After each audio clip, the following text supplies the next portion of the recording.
बताओ निकाह किसकी सुन्नत है? बोलो, सारे बोलें। अगर नबी का खाते हैं तो बोलें, अगर नहीं खाते तो मुंह बंद रखें। नबी को उनकी जबान की जरूरत नहीं है। किसकी सुन्नत है? और जोर से, किसकी? नबी की सुन्नत है। अल्लाह की कसम, अगर मेरे मुस्तफा ने निकाह को मशरू न किया होता तो तेरी औकात न थी, तू किसी की बेटी को हाथ लगा देता। तेरी हैसियत नहीं थी कि तू किसी की बेटी की तरफ आंख उठा के देख सकता। ये नबी की सुन्नत ही की तो आता है कि जिसने कभी जिंदगी में तुझको नहीं देखा, तूने जिसकी जिंदगी में जिसका चेहरा नहीं देखा, 3 मर्तबा कबूल कबूल क्या कह दिया।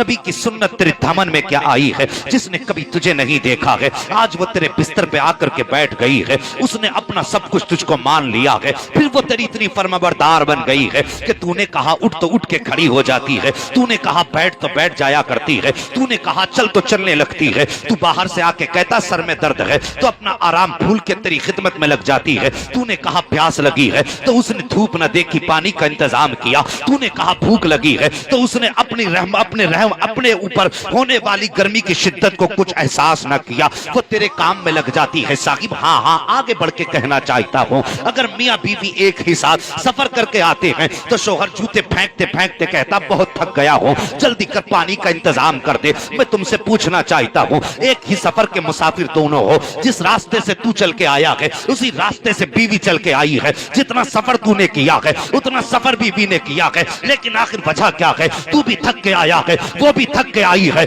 लेकिन तूने बिस्तर पे बैठने से पहले जैसी कहा प्यास लगी है, साहिब उसने जूते नहीं उतारे हैं, उसने कपड़े चेंज नहीं किए हैं, दौड़ी है बर्तनों की तरफ, फौरन गिलास उठाया है। तुझसे एक बार तो ये भी नहीं कहा था कि प्यास मुझे भी लगी है, तूने पानी मांगा है, अपनी जरूरतों को त्याग दिया है, तोड़ करके गई पानी भर के लाई है। तू मोजे उतार रहा है, वो पानी लेकर के खड़ी है, तू कपड़े बदल रहा है, वो पानी लेकर के खड़ी है। मैं पूछना चाहता हूँ, एक अजनबी औरत को इतना फर्माबरदार किसने बनाया? तो दुनिया को कहना पड़ेगा हमारी औकात न थी जो अजनबी इतना फर्माबरदार हो जाता। सच तो ये है नबी की सुन्नत है जिसने अजनबी को इतना करीब बना दिया है कि तेरे बोलने पे बोल रही है, तेरे चलने पे चल रही है, तेरे कहने पे उठ रही है, तेरे कहने पे बैठ रही है। अगर नबी के वफादार हो तो फिर अगर शादियां हो तो शैतान को राजी ना करो, मदीने वाले मुस्तफा फैने रहमत को राजी कर लो। नारे तकबीर, नारे रिसालत, नारे गौसियत, मसलके आला हजरत, फैजान आला हजरत अल्लामा मुफ्ती हम्माद रजा साहिब क़िबला, उलमाए अहले सुन्नत, जश्न गौसुल वरा। हाँ साहिब, ये मेरे नबी की प्यारी सुन्नत है। अगर ये सुन्नत न मिलती, तेरी औकात न थी, तो किसी की बेटी की तरफ आंख उठा के देख लेता।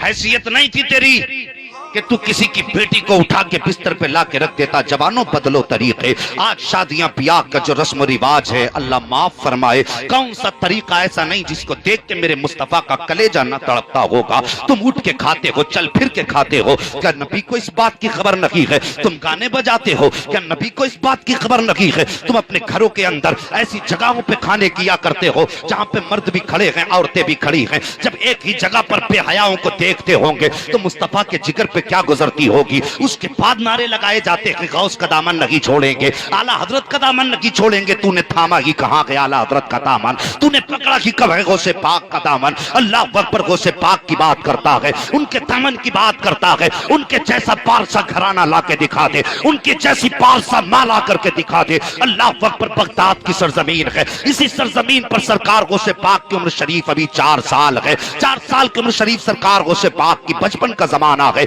एक जगह पर सरकार गौसे पाक बच्चों के साथ खेल रहे हैं। हाँ कादरी कहलाते हो, रज़वी कहलाओ, तुम्हारा हक है, लेकिन कम से कम कादरी बनने के भी ख्याल रखा करो, रज़वी बनने की भी तमन्नाएं दिल में लेके बैठा करो। साकिब, मेरी तकरीर तब यार को बेचैन करती है। सबब क्या है? वही कहता हूँ जो दिल पर गुजरती है। अल्लाह करे ये मेरे बयान की बातें तुम्हारे सीने में उतर जाएं, और खुदा पहले मुझे अमल की तौफीक दे, उसके बाद पूरी उम्मत मुस्लिमा को अमल की तौफीक दे। मैं ये नहीं कहता हूँ मैं बहुत अच्छा हूँ, मैं कोई आसमान से नहीं نہیں اترا ہوں, تمہارے جیسے سماج میں رہنے والا ہوں, میرے بھی ماں باپ ہیں, میرے بھی بھائی بہن ہیں, میں بھی دعا کرتا ہوں اللہ مجھے عمل کی توفیق دے. لیکن میرے بھائی میری بات توجہ سے سننا, سرکار کو سے پاک کے گھرانے کی پاکیزگی دیکھو. اللہ اکبر, 4 سال کی عمر شریف ہے, اچانک ایک فقیر کا گزر ہوا, اس نے بچوں کو کھیلتے ہوئے دیکھا, بچوں کو دیکھ کر کے اللہ اکبر کیسے لوگ تھے اللہ والے, بچوں کو دیکھ کر سلام کر دیا, السلام علیکم. آج اگر مولوی بیٹھا ہو تو پٹھان سلام نہیں کر سکتا ہے, مولوی گزر کے جائے تو پٹھان کو اگر مولوی سلام نہ کرے تو 8 دن بعد حساب کر دیا جاتا ہے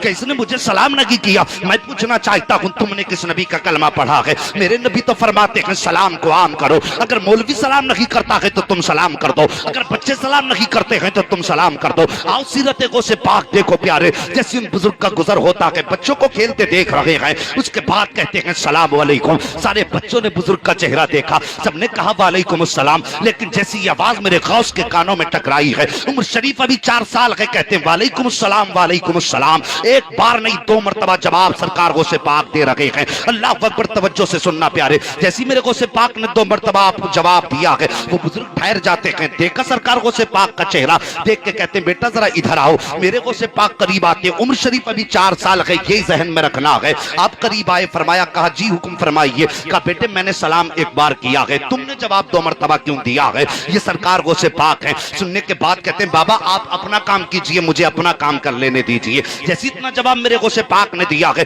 ان بزرگ نے ہاتھ پکڑا, سمجھ گئے یہ پہنچا ہوا بچہ ہے. ہاتھ پکڑ کے کہتے ہیں بیٹے جب تک بتاؤ گے نہیں تب تک جاؤں گا نہیں. غوث پاک فرماتے ہیں بابا نہیں جی اپنا کام کیجئے. بزرگ کہتے ہیں بیٹے بتانا پڑے گا. سرکار غوث پاک کہتے ہیں اچھا جی پوچھو کہ ضرور. کہا ہاں.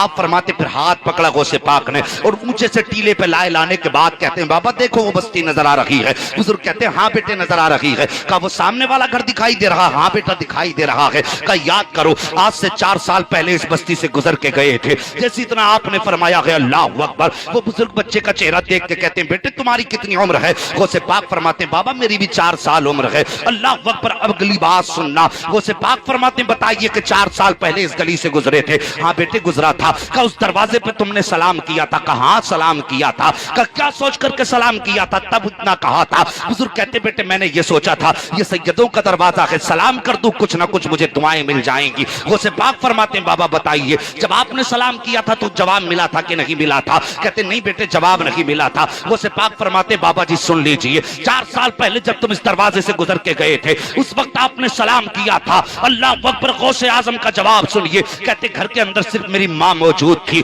اور تم غیر محرم ہو, میری ماں جواب نہیں دے سکتی تھی. کہ اللہ اکبر, غوث پاک فرماتے ہیں لیکن جب تم نے سلام کیا تھا عبد القادر نے تمہارے سلام کو سن بھی لیا تھا اور تمہاری آواز کو پہچان بھی لیا تھا. غوث پاک فرماتے ہیں آج 4 سال ہو گئے نظریں تلاش کر رہی تھی, آپ کا چہرہ نظر نہیں آ رہا تھا. غوث پاک فرماتے ہیں بابا آج 4 سال کے بعد جب تم سے ملاقات ہوئی ہے ایک سلام آج نے آپ نے کر ڈالا ہے. غوث پاک فرماتے ہیں پریشان نہ ہو, ایک سلام کا جواب میں نے 4 سال پہلے کا دے دیا ہے اور 1 سال کے 1 سلام کا جواب آج میں نے اس محفل کا دے کر کے تمہارا قرض ادا کر کے دکھا دیا. نعرہ تکبیر, نعرہ رسالت, نعرہ غوثیت, مسلک اعلی حضرت فیضان غوث اعظم مفتی حماد رضا صاحب قبلہ. سبحان اللہ.